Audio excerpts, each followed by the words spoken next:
In the end, Ebenezer arrived in the spring, just before the foal.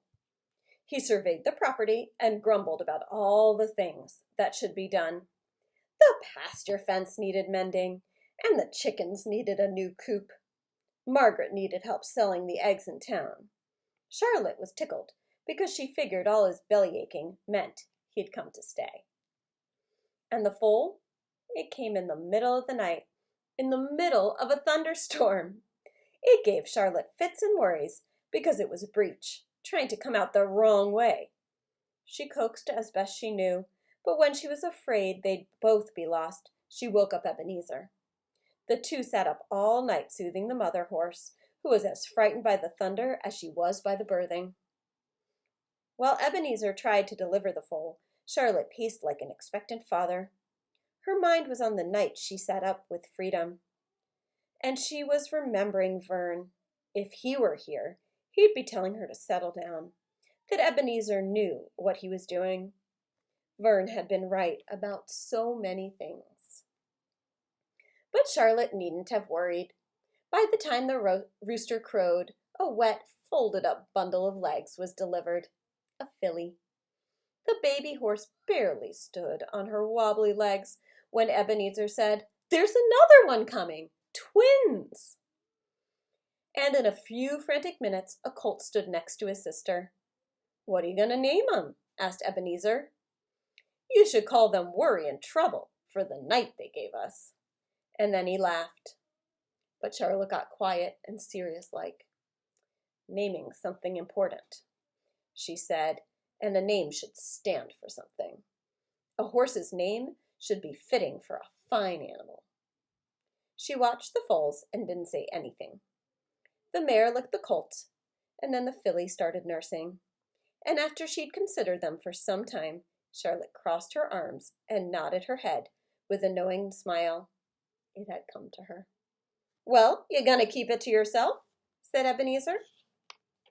Charlotte was right proud to explain her reasoning behind it. And when she finished, Ebenezer had to agree. They were fine names, important names that stood for something and were fitting for fine animals. She named the colt Vern's Thunder, and she named the filly Freedom. And here's the note from the author. This fictional novel is based on the true story of Charlotte Darky Parkhurst, also known as One-Eyed Charlie, Cockeyed Charlie, and Six-Horse Charlie. Following is a synopsis of her life derived from research. She was born in some part of New Hampshire in 1812 and lived in an orphanage or poorhouse. She went to Worcester, Massachusetts, where she worked as a stable boy in Ebenezer Balch's stables and remained there until Mr. Balch moved his business to Providence, Rhode Island. There she continued to work for him at What Cheer Stables, at that time located in the rear of the Franklin House Inn. Considered an expert stage driver, she worked for Mr. Balch for a number of years. For a brief period, she left for Atlanta and then returned to Providence and worked in several other stables. About 1849, James E. Birch and Frank Stevens went to California, and a few years later consolidated several small stage lines in the California Stage Company. They recruited Charlie to work for them. Shortly after arriving in California, Charlotte lost the use of one eye from a horse kick to the face. Still posing as a male, by the 1860s, she was a noted whip, or Jehu, a biblical term referring to a charioteer of the time. Charlotte retired from driving at a ranch near Watsonville, California. Her name, Charles Darky Parkhurst, is listed in the Santa Cruz Sentinel on October 17, 1868, under the official poll list, containing the names and enrollment for all persons resident in the various precincts in the county of Santa Cruz, state of California, registered up to October 4th, 1868, and enlisted to vote at the presidential election. Some historians think that Charlotte first voted on November 3rd, 1868, at Tom Mann's Hotel in downtown Soquel, California, where the Soquel fire station now stands.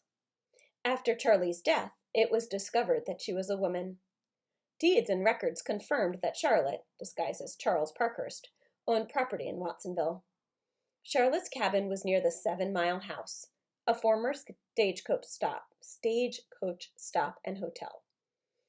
This way station for travelers on the Santa Cruz to Watsonville stage line was located on a road that was later named Freedom Boulevard. Charlotte also registered to vote in Santa Cruz County 52 years before any woman would be allowed to vote in federal elections in the United States. In 1955, the Pajaro Valley Historical Association marked her grave with a monument that read, Charlie Darky Parkhurst, 1812 to 1879, noted whip of the gold rush days, drove stage over Mount Madonna in early days of Valley, last run San Juan to Santa Cruz, death in cabin near the 7 Mile House, revealed One-Eyed Charlie, a woman, the first to vote in the U.S., November 3rd, 1868. I have tried to keep the storyline close to her real life, but for the purposes of the novel, I sometimes had to take creative license. For instance, in actuality, Charlotte Parkhurst was born in 1812 and would have been 55 years old when she voted. I moved the time frame of the story to the mid-1800s and spanned fewer years of her life, in consideration for younger readers. We will never really know Charlotte's motives for choosing to live her life the way she did. Possibly she did what she had to do to survive during a time when there were very few opportunities for young women. I suspect that she stumbled upon the chance to become a stage driver, that she was good at it, and that it gave her personal freedoms than she would have never experienced as a girl. That freedom would have been very hard for anyone to give up once they had experienced it. In the words of her obituary, who shall longer say that a woman cannot labor and vote like a man?